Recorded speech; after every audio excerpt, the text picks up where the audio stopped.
Good morning again, everyone, to Conquer the Clutter for February the 8th. I was mentioning the weather here. I don't know how the weather is where you are. I hope you're having an easier time of it.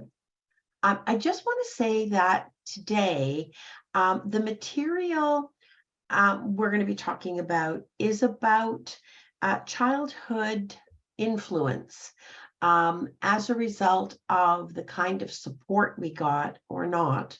And I really want to underscore that there's no finger pointing or no fault intended, all right, directed toward anyone. I really do believe that in almost all cases, people do the best that they can figure out with what they see they have available to them to sustain them, all right? And it's not helpful. At a certain point, making someone responsible for what they did, that is helpful, it's important.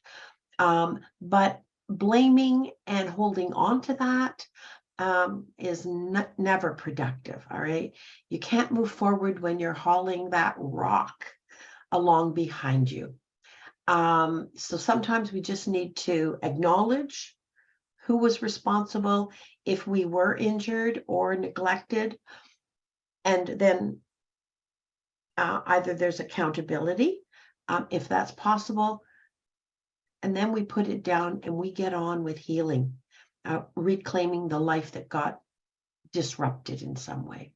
All right. So what we're going to do today is we're going to observe behavior, and we're going to observe what the side effects of that behavior is, because it is a serious issue and has been for a very, very long time, that way too many families responsible for caring for children have inadequate access to the supports they actually legitimately need. All right, especially when they need them the most. All right, and this is certainly true for a multitude of situations we're going to talk about. All right, so let me just get myself re-geared here. All right, now,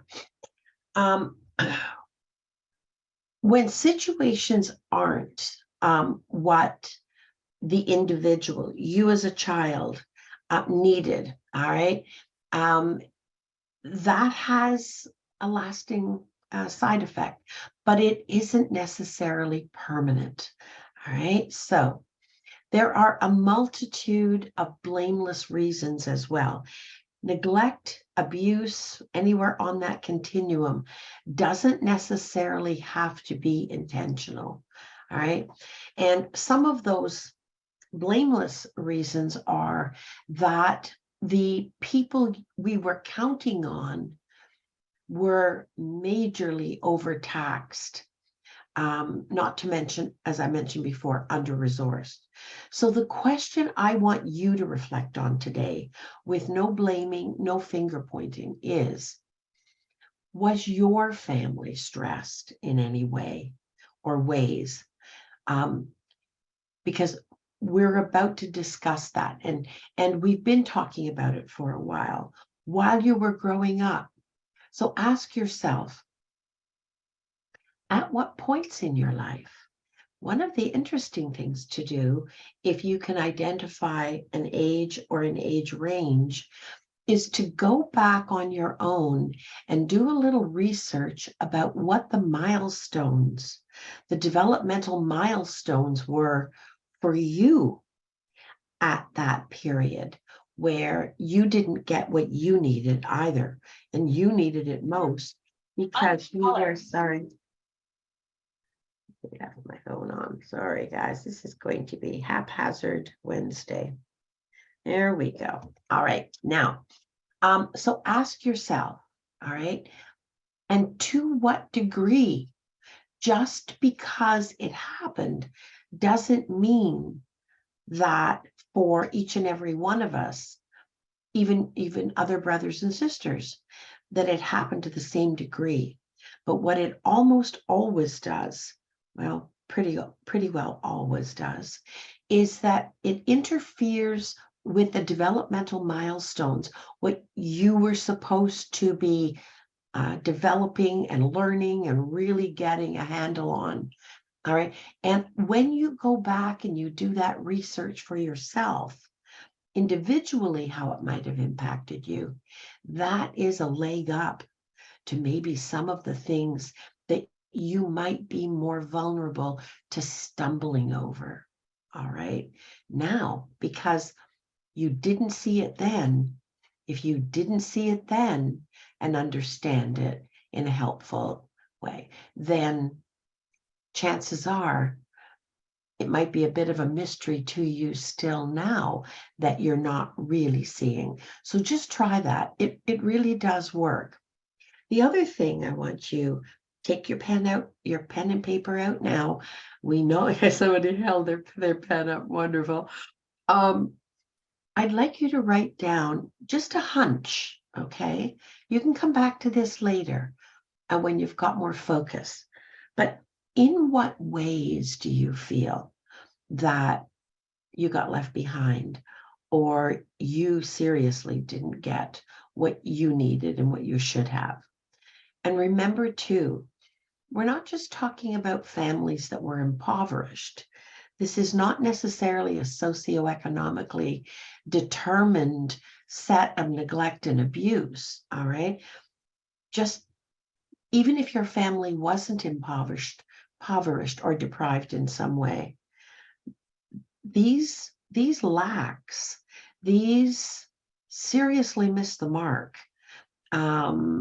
Giving children what they deserved, all right? There was nothing inadequate about you, all right?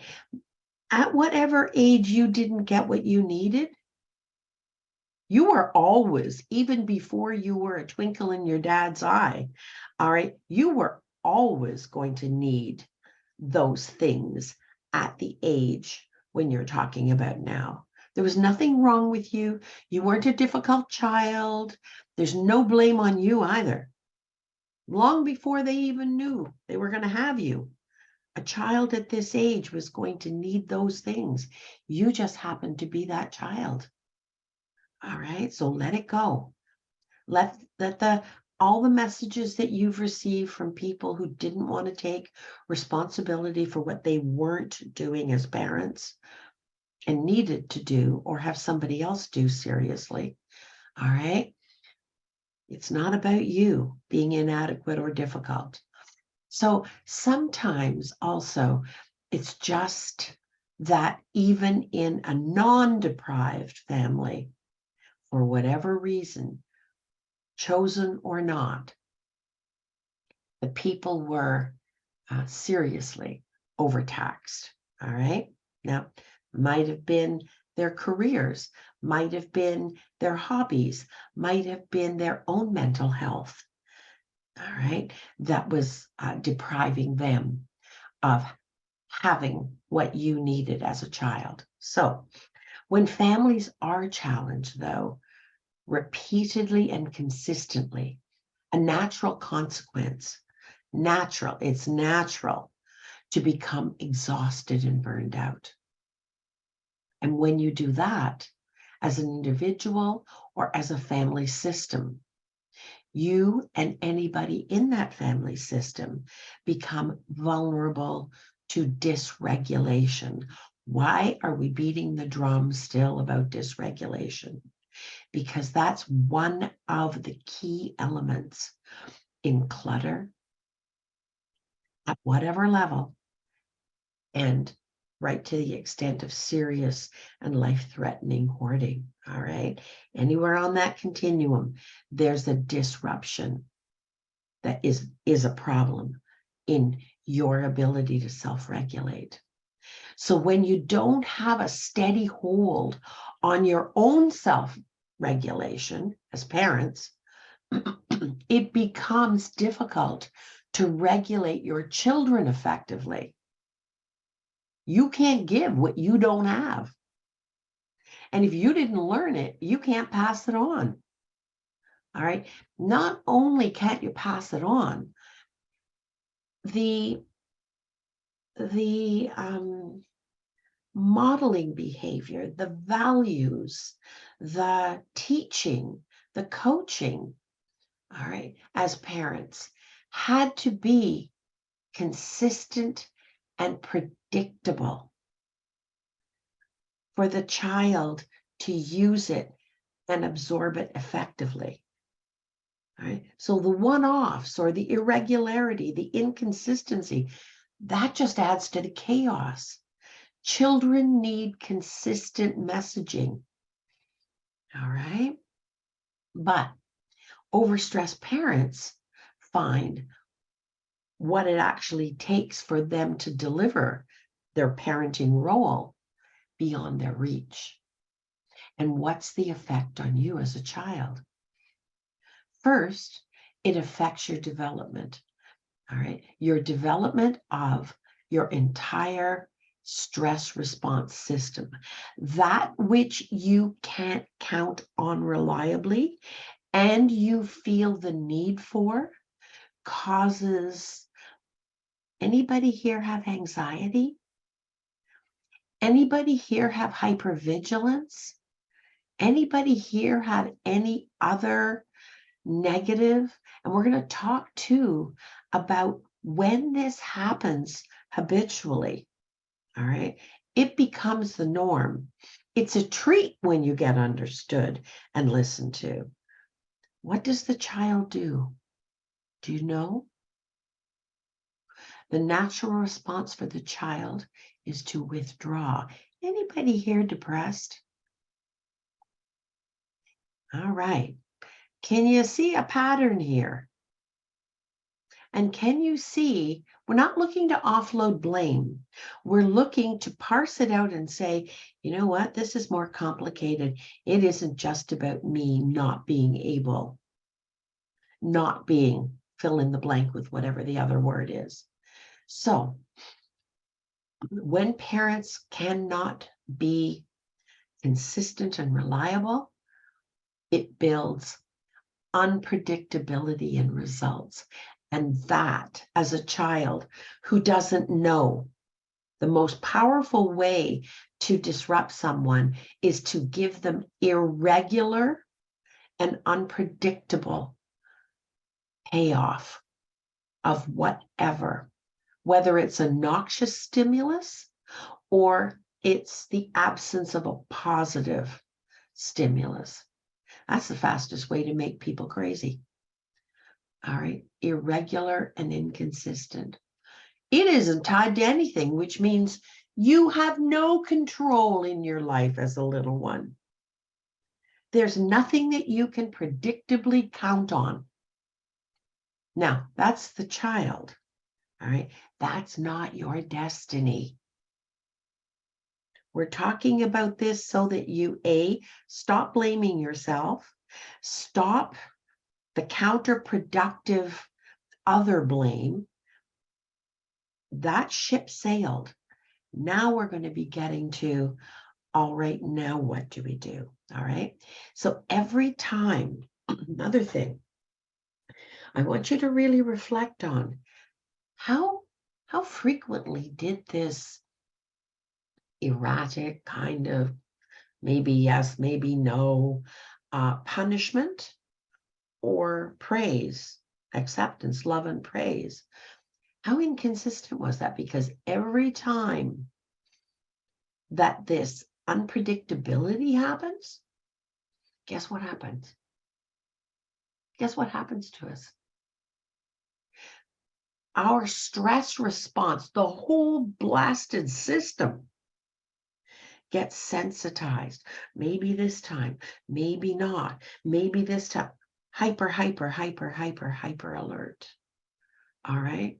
You can't count on it. It sensitizes it, which means if it's noxious stimulus or it's neglect, you have to be ready for it every time.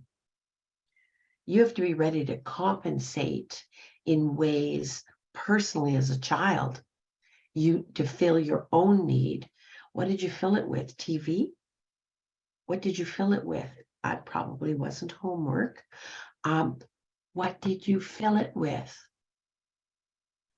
And are you still using some of those systems, some of those things today? Have they become habituated?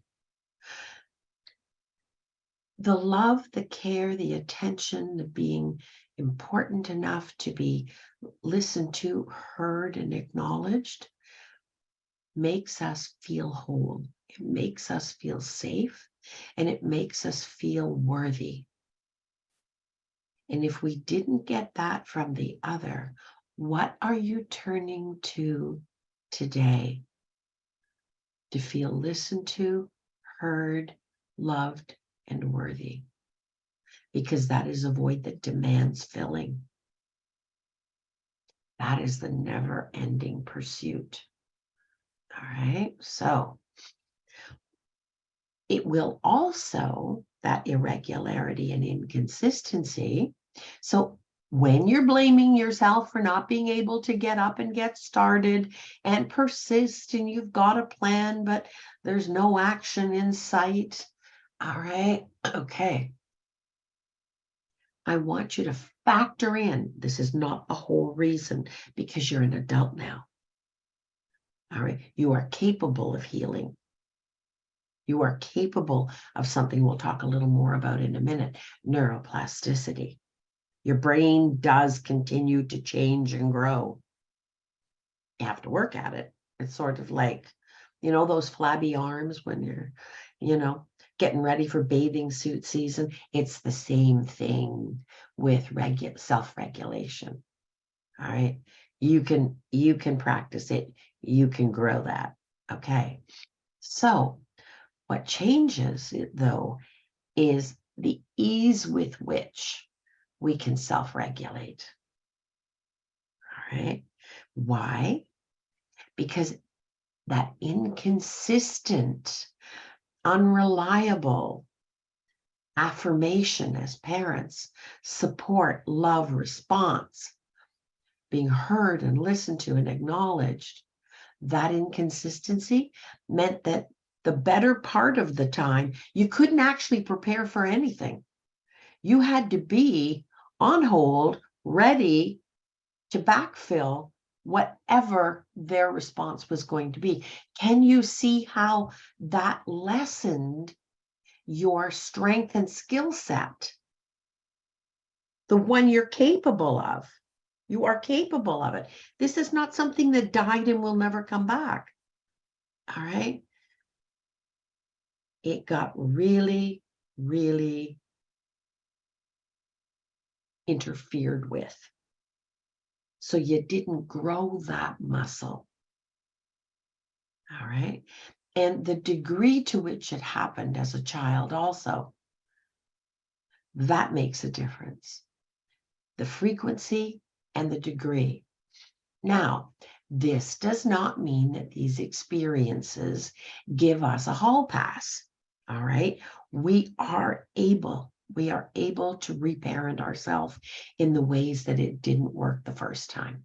All right. Now, as we develop and moving forward, we're going to be looking at the workbooks, but I wanted to do this segment because it was a piece that hadn't been completed and wasn't really clear from the material that we've talked about so far from the What Happened to You book. All right.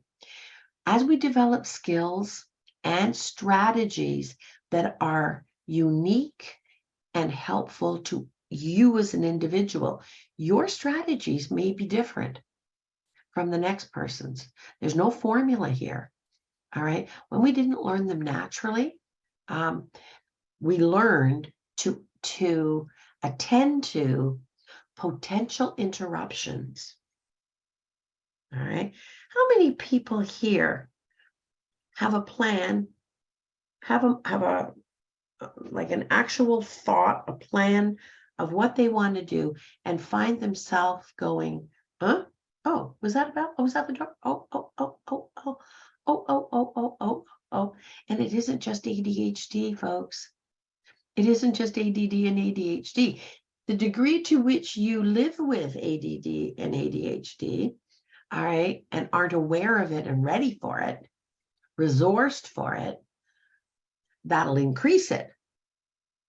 But how many people here find themselves really easily distracted? You have a plan, it's all set out, you even have the materials that you need to start, and then somebody calls and says, oh, I need a favor, and it has nothing to do with projectile vomiting or ephemeral bleed. All right? Oh, there's this thing, and I wondered if you wanted to go. How many people are susceptible to that? That's what we're talking about, people. That is an interference in your self-regulation. You had a plan too. All right. And there will always be other opportunities. Okay. So you see the challenge. All right. Now, wrapped up in a nice little package with pretty ribbon is the fact that the degree to which any of those things happened, all right, helped us become potentially less effective at self-regulation and at having the skill to habituate whatever we have to do to make ourselves self-regulated. However, we also need, every one of us needs, a sense of meaning, a sense of progress, a sense of something, all right, that's positive. Methods to cope. So your mind and your body, your mind, your body, your spirit, all parts of you are working as hard as they can. They always do, no matter what options you come up with in the meantime, to keep you, to find, first of all, balance, and to keep you balanced. They are always working to do that.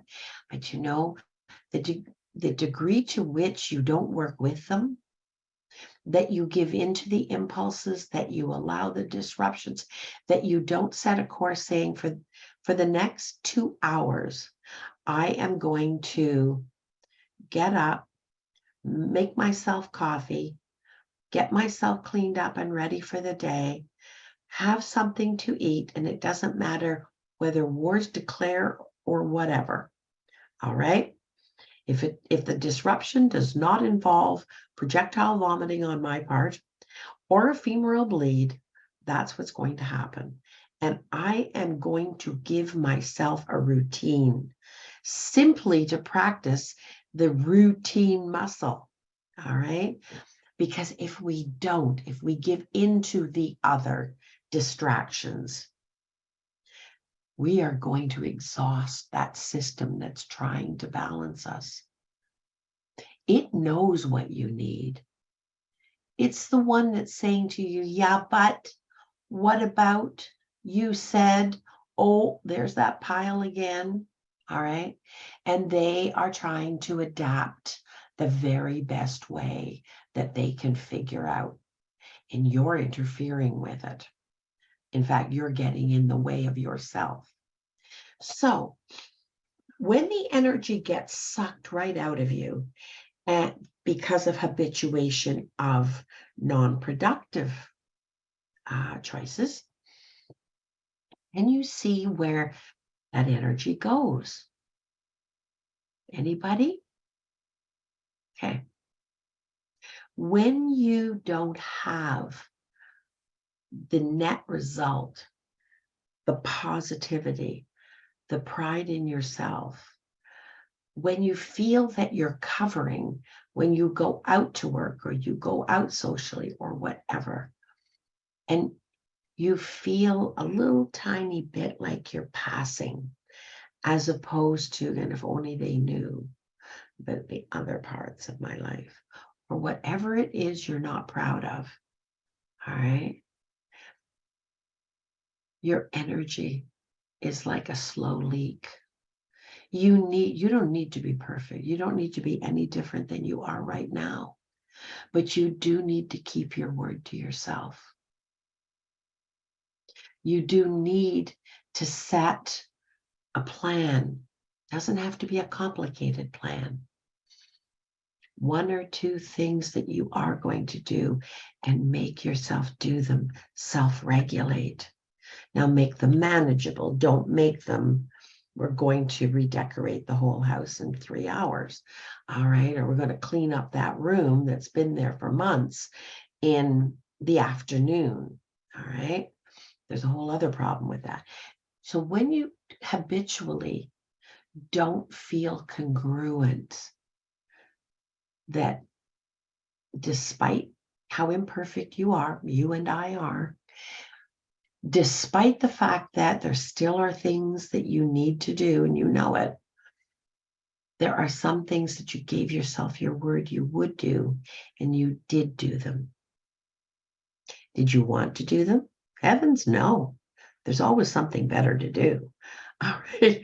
This isn't easy. This is, I gave my word. If you gave your word to a friend, would you keep your word to the friend? And if you habitually didn't, what kind of a friend would you think they think you are?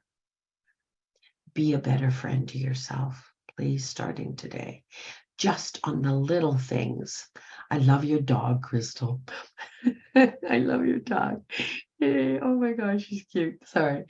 Anyway, be a better friend to yourself. Why? Because that constant sucking away the energy and not being proud of yourself, not even being satisfied, in fact, quietly being apologetic about yourself, to yourself. Anybody ever heard of the word dysthymia? You're feeding it. When you give your word in some small way, you do it. You do it because you're worth it. You do it because you're worth it. Yeah, dysthymia is dysthymia, if you want to look it up. It's a low grade constant, not quite a boil, just a feeling of sadness and low. And spell it again, please. dysthymia. Okay, yeah. So now I'm in all the back and forth with excess stress and uncertainty. Now, as a child, how many other stages that you did not become a star at? How about school? Okay. How about socially with peers? Are any of these still playing out? Okay. Then having to navigate higher education and, my gosh, adolescence. Did you just tie both your hands behind your back? All right. With an adequate level of consistency and adaptability. How about choosing a mate? Or not having enough confidence in yourself to choose a mate? How about living with that mate? Whole different story. All right. Possibly having children. And then the wheel turns again. Now we've got to deliver something that we didn't get. And we're going to do our best. And some of you, I want you to let yourself out of jail. All right, on this one, mentally. You probably did better than was done for you in some way. Okay, so whatever ways it doesn't work or didn't work or isn't right now what you want, it's still changeable. You're still in the game. Okay, so you came into those progressive stages of development: school, social, adolescence, higher education, getting a job, keeping a job, finding a mate, maybe not. No inadequacy. There's no inadequacy in not having a mate. All right. Better to realize that mate, the options for mates are not options that you want to choose. All right. Choosing the wrong mate is not a proof of anything. All right. So there's no desperation to have a mate. Just saying it's a process we go through and we come to it with fewer options. All right. So we adapt or we don't adapt. But right now, if we look at the characteristics of love and support and being a good caregiver, caretaker, what are they? They're consistent, they're predictable, they're nurturing, and they're resilient. How consistent are you with yourself? How consistent are you with yourself? How often do you do what you tell yourself is in your best interests? How predictable are you? How many times do you make a plan and then adapt the plan according to whatever the current impulse is or the current interruption is? How easy is it for you to have a plan and then end up doing something entirely different because somebody else asked you for a favor that did not involve altogether now projectile vomiting or a femoral bleed? Okay. How nurturing are you to yourself? How nurturing? Right now, I want you to take the pen and paper and I want you to write down 2 examples of how you give yourself consistency.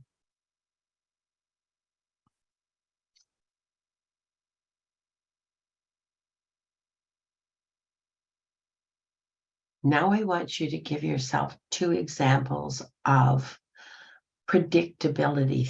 Predictability is a little different because predictability is that as you sit here right now and you look forward for your day or your week, there are some key cornerstones that you have set as important, and they are going to happen.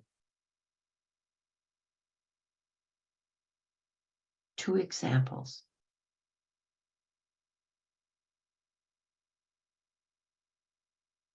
Now I want you to write down 3 examples of over the last week, how did you, not somebody else for you, how did you?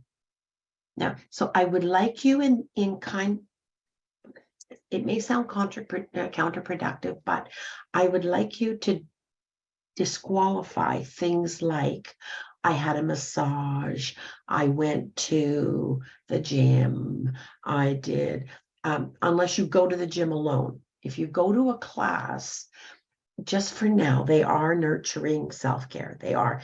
But I want you to write down 3 examples of how you drove the bus by being nurturing to yourself. What are 3 examples of how you nurtured yourself?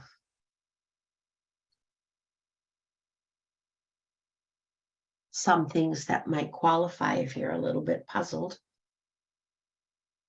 All right, but only if they didn't happen.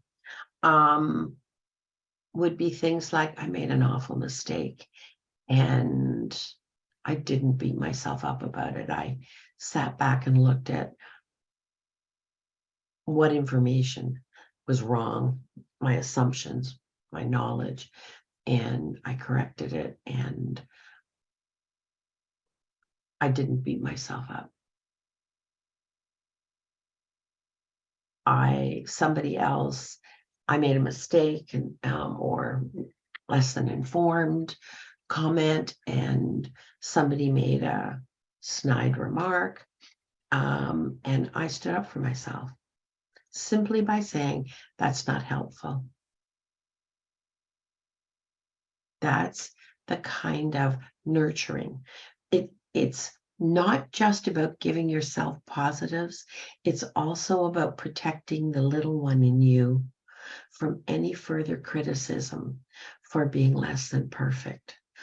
But then, because you are an adult, you find a way to correct the inadequacy, the mistake, the whatever, to the best of your ability. You move forward, more informed, maybe. 3 examples. Everybody got 3 examples? Okay. I want you to continue doing that. And I want it to be, unlike the history, consistent and predictable. Okay. Okay. Now,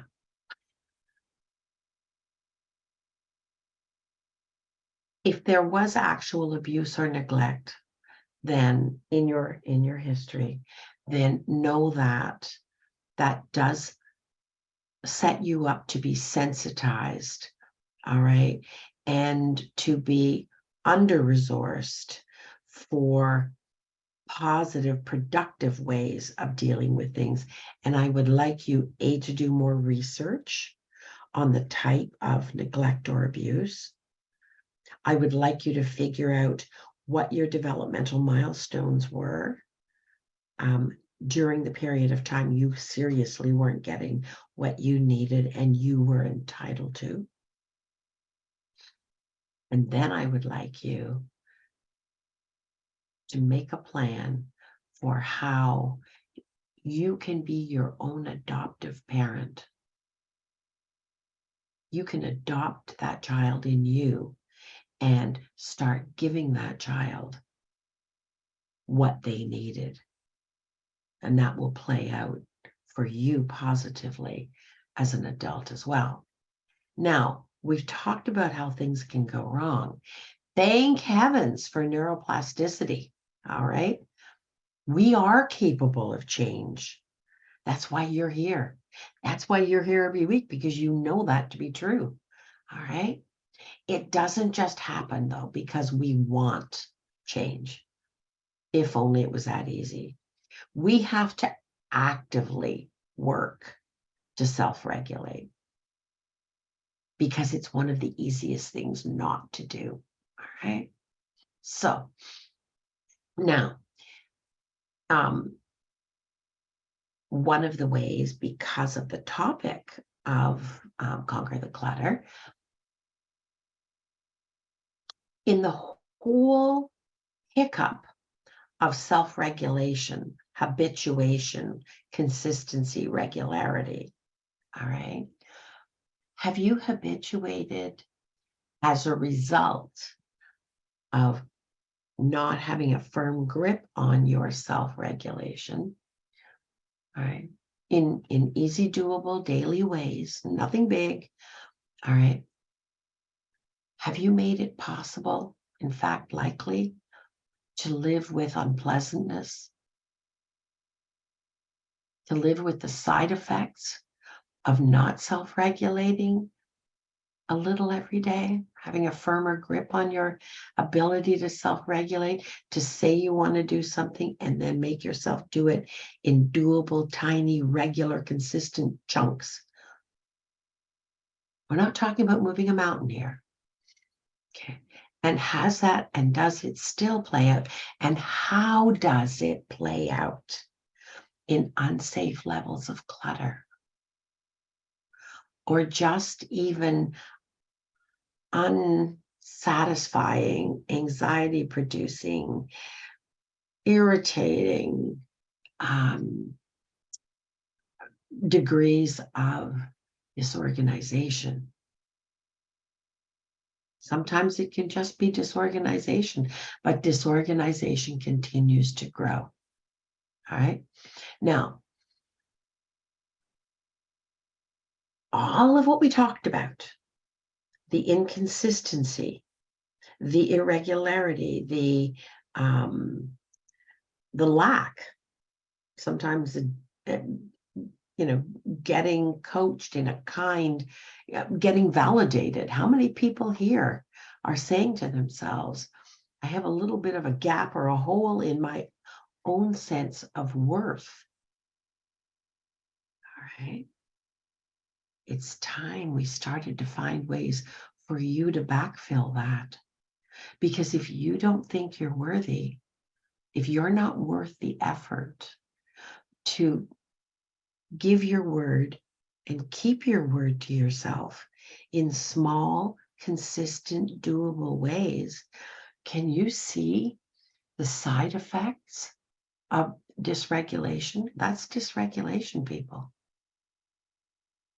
We're not talking about being an autotron. We are not talking about being a Maria Kondo or being a Better Homes and Gardens. We're not talking about that level.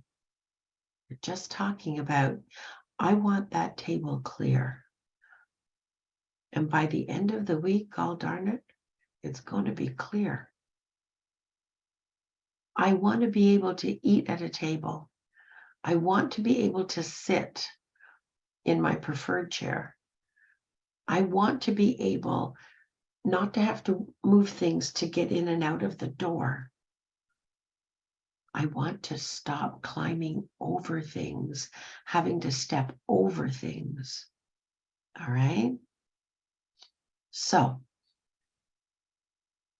another truism, okay, is that our friends, those we hang out with, online or not, are likely to be more like us than not. Why is that? It's a very simple human need for reward. All right. However, soon, when that happens, the reward of hanging out with like-minded thinkers and doers, right, limits the options. How many options have you narrowed? Are you doing things that remind you of one of the goals I ask you to set? Reminding yourself that you are a learning, growing, developing human being. Because if you feel stagnant and you feel stuck and you feel like same old, same old, same old, no, today wasn't any different from any other day. Okay. Where's that going to give you a sense of reward? Complacency, maybe. All right.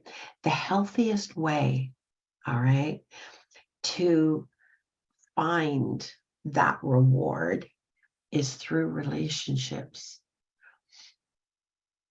Now, I'm going to ask you a tough question. How many of your relationships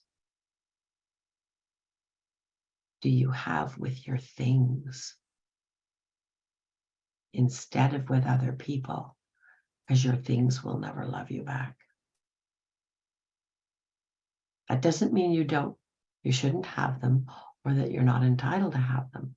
But if your relationship is with your things and they are causing you trouble, and you can't make yourself look at them and ask them the same questions you would ask other human friends, even your dog, even your cat, if they become a problem, don't you correct it?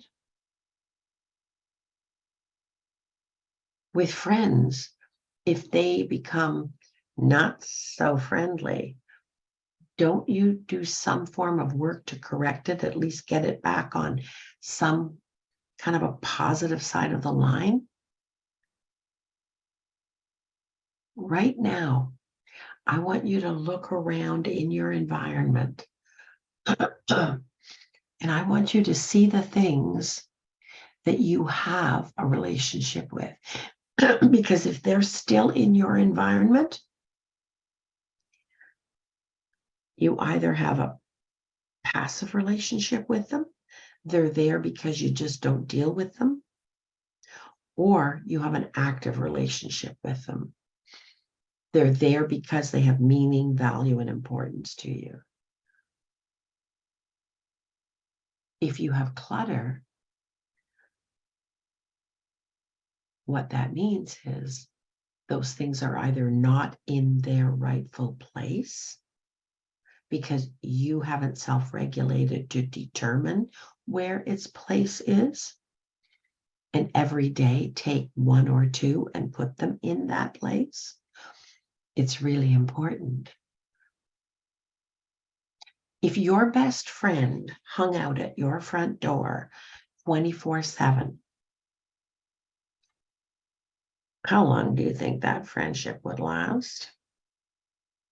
We need time and space. We all need time and space.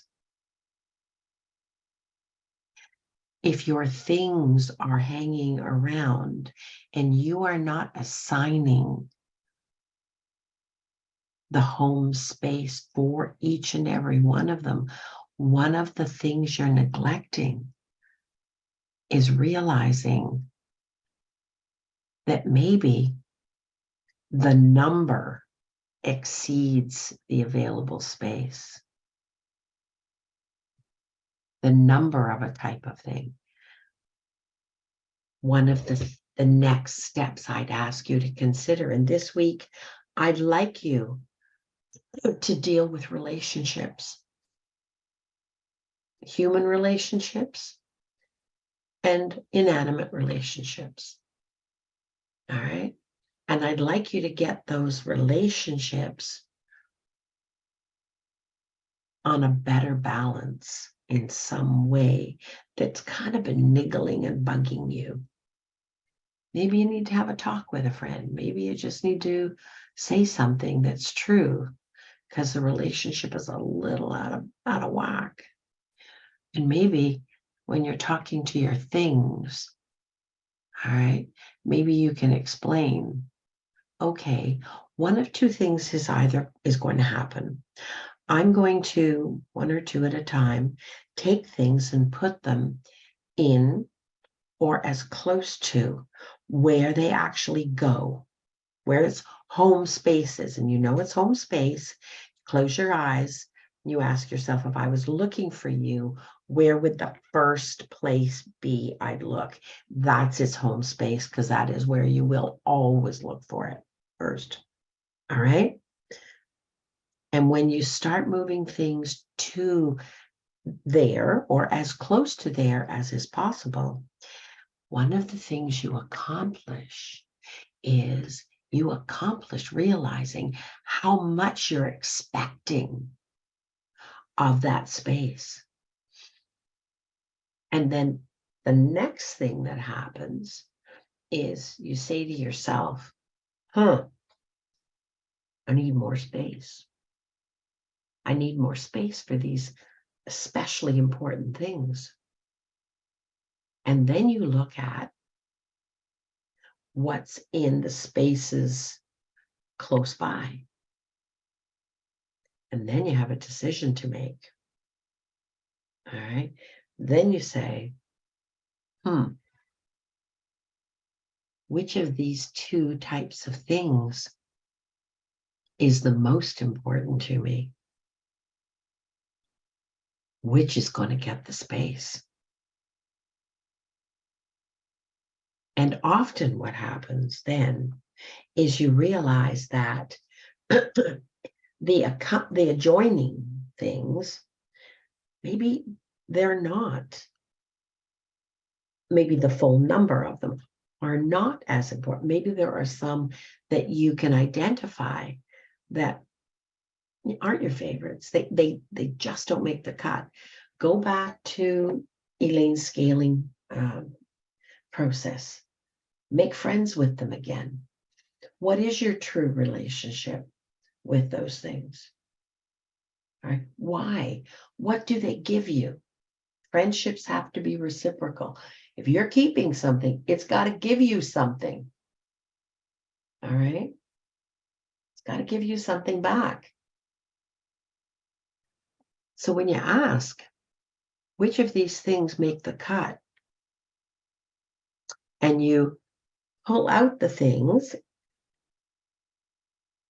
that don't make the cut, chances are you're going to be a whole lot closer to what fits than you were before. Now break it down into doable chunks of time. And then I want you to give yourself an enormous pat on the back, because you do have relationships with your things. If they're in your home, they're in your home for one of two reasons. You actively really want, love, or need them, or passively they're in your home because you haven't gotten around to asking yourself the tough questions, or taking them someplace where you've already in your mind said, no, you're going to go someplace. You got to go. All right. But you haven't done it. Here's where you get to, you give your word to yourself, you keep your word to yourself. Go and take it and put it in the car. Go and take the bag and put it in the car. All right. Move it forward, because you do have a relationship with your things if they're in your environment. And then when you come back into your home, you don't have to be on, where are those blinders? The blinders that allow you not to notice the cost you're paying in not being proud of yourself and not being proud of where you live. So that maybe you could have other relationships, the kind that actually sometimes are more natural, more successful at validating us, making us feel loved and worthy, wanted, or short-lived because they don't. So let me have a look here. I just want to see. All right. There's some things down here I wanted to say just in the last. Yeah. So when you're looking at anything and it's giving you payoff, it's giving you a response, we'll call that a reward. The thing about rewards, which can be confusing, is that hit, understand that little dopamine hit.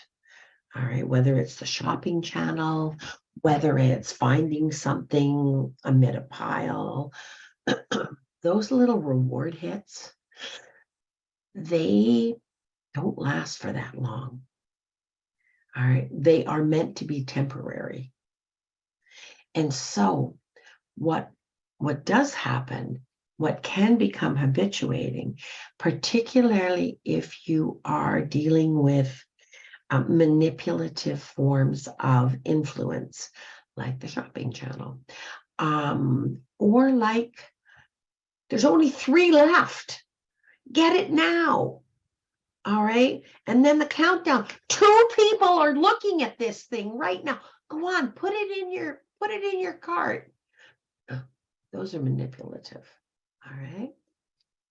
46 people who are just like you thought this was a wonderful idea. Those are all manipulative. If you didn't have the thought first, don't be buying somebody else's thought.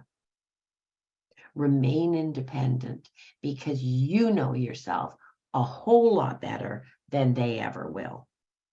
And nothing we have, short of our dogs and cats, birds, bunnies, whatever living thing, all right, nothing loves you back like relationships.